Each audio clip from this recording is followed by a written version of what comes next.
ছায়াশত্রু রুখে বিনৌকা প্রধানমন্ত্রীর হাতে দিয়ে নারায়ণগঞ্জের এপার ওপারে অস্ত্র ঘোচাতে প্রধানমন্ত্রীর কাছে শীতলক্ষা সেতু চাইবেন বলে জানিয়েছেন ডক্টর সেলিনা হায়াত আইভি। তবে বিএনপির জয়ের কথা জানিয়ে অ্যাডভোকেট সাখাওয়াত হোসেন খান বলেছেন, গোপন ব্যালটে বিপ্লবের আহ্বান জানিয়ে শেষ প্রচারে চমক দেখাবেন বিএনপি চেয়ারপারসন। তরিকুল ইসলামের ভিডিও চিত্রে নারায়ণগঞ্জ থেকে রিপোর্ট করছেন সোমা ইসলাম।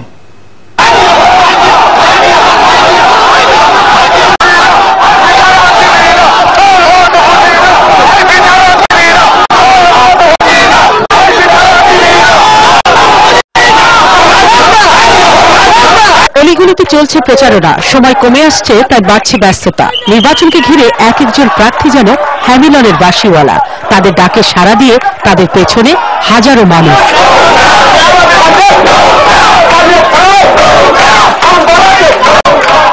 শেষ দিকে প্রচারে নদীর ওপারের শহর বন্দর এলাকায় বেশি সময় পার করেছেন নৌকার প্রার্থী ডক্টর আইভি। প্রাচ্যের ডান্ডি খ্যাত এই নগরের চিরকালের কষ্ট একটি সেতু না থাকা।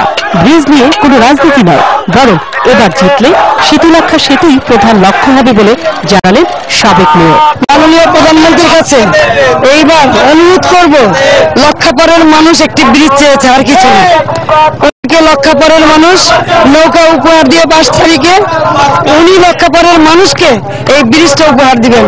এই 22 তারিখে আপনার এই ছায়াশত্রু বলেন, সামনে বলেন, পিছন বলেন, সম্মুখ বলেন, সবকিছুর জবাব অবশ্যই দিবে এবং সমস্ত কিছু বেশি যাবে 22 তারিখে, যত শত্রুতেই থাকুক। সমান তালে ছুটছেন বিএনপির অ্যাডভোকেট সাখাওয়াত হোসেন খান।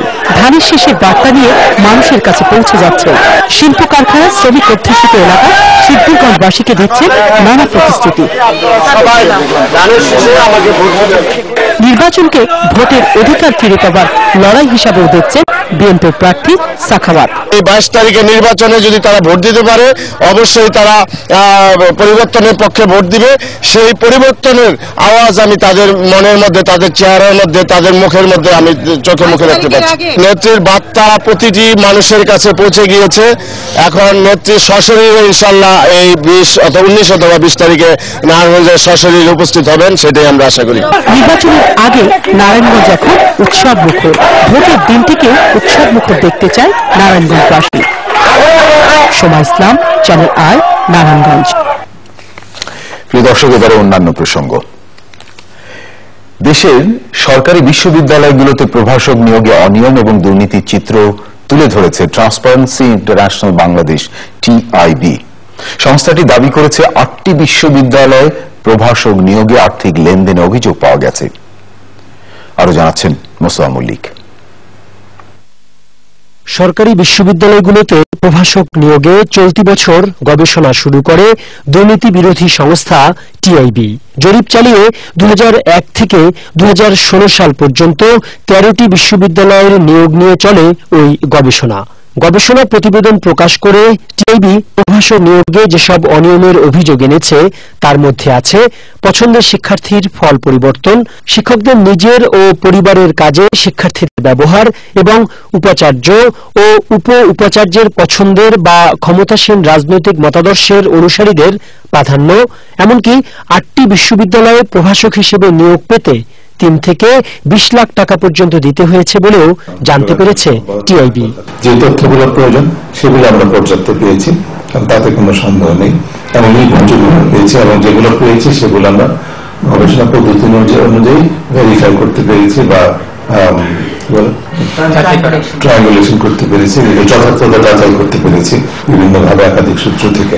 সরকারি বিশ্ববিদ্যালয়ে প্রভাষক নিয়োগ নিয়ে TIBর সংবাদ সম্মেলনে ঢাকা বিশ্ববিদ্যালয়ের অধ্যাপক ডক্টর সৈয়দ মঞ্জুরুল ইসলাম বলেছেন, রিপোর্টটিকে অস্বীকার করার উপায় নেই। আমি শিক্ষক হয়েছি, আমি ছাত্রদের, শিক্ষার্থীদের পড়াবো, সেটি একটা বড় কাজ।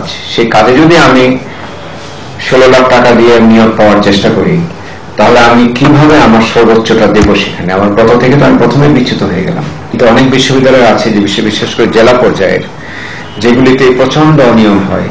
তিনি বলেন, একজন শিক্ষকও যদি অবৈধ উপায়ে নিয়োগ পান, তার খেসারত দিতে হয় কয়েক প্রজন্মকে। সংখ্যা বিচার করছি না বা এখানে কোনো পরিসংখ্যানের চিত্র দিচ্ছি না। একজন খারাপ ছাত্র হয়তো 4 থেকে 5 বছর বিশ্ববিদ্যালয়কে জ্বালায়, সেরকম আমরা দেখেছি। কিন্তু নিম্ন মেধার একজন শিক্ষক যদি নির্বাচিত হন, উচ্চ মেধার শিক্ষকের পরিবর্তে, তাহলে 40 বছর 2-3 প্রজন্ম তিনি বিশ্ববিদ্যালয়কে সেই শ্রেষ্ঠ শিক্ষা দেওয়া থেকে বঞ্চিত করেন। দুটি সরকারি বিশ্ববিদ্যালয়ের নিয়োগ প্রক্রিয়ায় স্বচ্ছতা নিশ্চিত করা হয়েছে বলে রিপোর্টে জানানো হয়। তবে এ দুটি কিংবা যেসব বিশ্ববিদ্যালয়ে অনিয়মের কথা বলা হয়েছে তার একটির নামও প্রকাশ করেনি টিআইবি। তারা বলেছে মানসম্মত শিক্ষা নিশ্চিত করতে বিশ্ববিদ্যালয়গুলোতে পূর্ণাঙ্গ শিক্ষক নিয়োগ বিধিমালা করা প্রয়োজন। Mustafa Mallik, Channel i, Dhaka.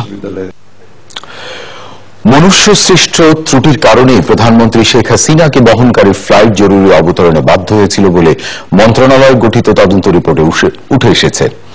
ঘটনার পেছনে নাশকতা ছিল কিনা তদন্ত কমিটির পক্ষে নিরূপণ করা সম্ভব নয় উল্লেখ করে আইন শৃঙ্খলা বাহিনীর সহায়তা নেওয়ার পরামর্শ দেওয়া হয়েছে। রিপোর্টে জানাচ্ছেন মোরসালিন বাবলা। হাঙ্গেরি যাওয়ার পথে গত 27 নভেম্বর প্রধানমন্ত্রীকে বহনকারী বাংলাদেশ বিমানের উড়োজাহাজের জরুরি অবতরণের কারণ খুঁজতে 3টি তদন্ত কমিটি গঠন করে সরকার। বিমানের কমিটি গত 10 ডিসেম্বর তাদের রিপোর্ট দিয়েছে। আর বেসরকারি বিমান চলাচল কর্তৃপক্ষ এবং বিমান ও পর্যটন মন্ত্রণালয়ে গঠিত কমিটি রোববার সকালে বিমানমন্ত্রীর কাছে রিপোর্ট জমা দেয়। মন্ত্রণালয়ের দেওয়া 48 পৃষ্ঠা তদন্ত রিপোর্টে বেশ কিছু অনিয়ম তুলে ধরার পাশাপাশি সুপারিশ সহ নজরদারি বাড়ানোর কথা বলা হয়েছে। পরে এ নিয়ে সাংবাদিকদের সঙ্গে কথা বলেন বিমানমন্ত্রী। এটার মধ্যে নিরাপত্তাজনিত 7টি সুপারিশ রয়েছে। ভিভিআইপি ফ্লাইটের তার নিরাপত্তা নিশ্চিত করার জন্য 4টি সুপারিশ রয়েছে। বেবিচারের জন্য 3টি সুপারিশ রয়েছে, আর বিমানের জন্য 10টি সুপারিশ রয়েছে। আর মন্ত্রণালয়কে বলা হয়েছে যে তাকে নির্দিষ্টভাবে বিমানের ব্যাপারে আরো তাদের কার্যাবলী নিবিড় পর্যবেক্ষণ করা। একটি বিষয়ে 3টি তদন্ত রিপোর্টের ভিত্তিতে এসছে, সেটি হলো এই সমস্ত ঘটনাটি অর্থাৎ বিনা ঢিলে হওয়ার ব্যাপারটি এটা মনুষ্য সৃষ্ট। বিমানমন্ত্রী বলেন, এর আগে প্রকাশ্যে এবং গোপনে প্রধানমন্ত্রীর জীবন নাশের চেষ্টা হয়েছে। এই ঘটনা সেটারই অংশ কিনা তা অবশ্যই দেখা হবে। এই হিউম্যান ফ্যাক্টরটি কি ইন্টেনশনাল নাকি আনইন্টেনশনাল, স্বাভাবিকভাবেই এই তদন্ত কমিটিগুলো পক্ষে সেটা নির্ধারণ করা সম্ভব হয়। এখন যে নির্দিষ্ট ব্যক্তিদের আইনের আওতায় এনে এটা কোনো নাশকতামূলক কাজ কিনা অথবা এটা অবহেলাজনিত আনপ্রফেশনাল কোনো কাজ কিনা সেটা নির্ধারণ করতে হবে। সাংবাদিকদের প্রশ্নের জবাবে বিমানমন্ত্রী বলেন, এ পর্যন্ত ওই ঘটনায় 9 জনকে সাসপেন্ড করা হয়েছে। আরো যাদের সম্পৃক্ততা পাওয়া যাবে তাদের বিরুদ্ধে ব্যবস্থা নেওয়া হবে। মোরসালিন বাবলা, চ্যানেল আই, ঢাকা। বাংলাদেশের যুদ্ধদিনের বন্ধু ভারত এবং রাশিয়ার সশস্ত্র বাহিনীর সদস্যরা আরো একবার মুক্তিবাহিনীর প্রতি শ্রদ্ধা জানিয়েছেন। ঢাকায় এক অনুষ্ঠানে তারা বলেছেন, 9 মাসের গেরিলা যুদ্ধে একটি দেশের প্রশিক্ষিত বাহিনীকে পরাজিত করে স্বাধীনতা ছিনিয়ে আনার ইতিহাস শুধু বাংলাদেশেরই আছে। দেখুন শামসুদ্দোহা পান্নার রিপোর্টটি। শরণার্থীদের আশ্রয় দেওয়া ছাড়াও বাংলাদেশের মুক্তিযুদ্ধে প্রথম অস্ত্র ও প্রশিক্ষণ দিয়ে সহায়তা করেছে ভারত। পরে ডিসেম্বরের শুরুর দিকে মিত্রবাহিনী হিসেবে মুক্তিযোদ্ধাদের পাশাপাশি যুদ্ধ করেছে পাকিস্তানি হানাদার বাহিনীর বিরুদ্ধে। আর 71-এর নৈতিক সমর্থনের পাশাপাশি মুক্তিযুদ্ধের পর বাংলাদেশ পুনর্গঠনে সহায়তা করেছে রাশিয়া। বিজয় দিবস উপলক্ষে সরকারের আমন্ত্রণে ঢাকায় এসেছেন ভারত ও রাশিয়ার এরকম 37 জন সহযোদ্ধা। সকালে বিমান বাহিনীর পক্ষ থেকে তাদের সংবর্ধনা জানায় বিমান বাহিনী প্রধান চিফ মার্শাল আবু ইসরার। পরে মুক্তিযুদ্ধে অংশ নেওয়া ভারতের সশস্ত্র বাহিনীর 33 জন যোদ্ধাকে সংবর্ধনা দেয় বাংলাদেশ নৌবাহিনী। শুভেচ্ছা স্মারক তুলে দেন নৌবাহিনী প্রধান অ্যাডমিরাল নিজামুদ্দিন আহমেদ। সে সময় স্মৃতিচারণ করেন প্রতিনিধি দলের সদস্যরা।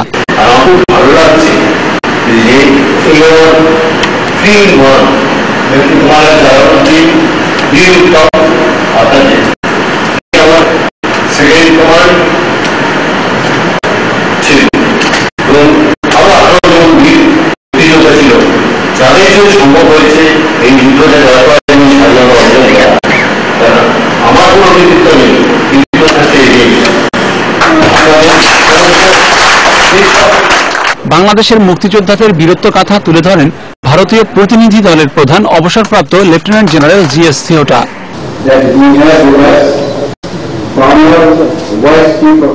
যুদ্ধে অংশগ্রহণ করতে পেরে আমরা গর্বিত। পাকিস্তানি হানাদার বাহিনীর বর্বরতা ও নৃশংসতায় সে সময় পুরো বিশ্বকে নিস্তব্ধ করে দিয়েছিল। এদেশের মানুষ এতেও পিছনে যেভাবে স্বাধীনতাকে ছিনিয়ে এনেছেন তার ইতিহাস বিরল এবং বীরত্বের।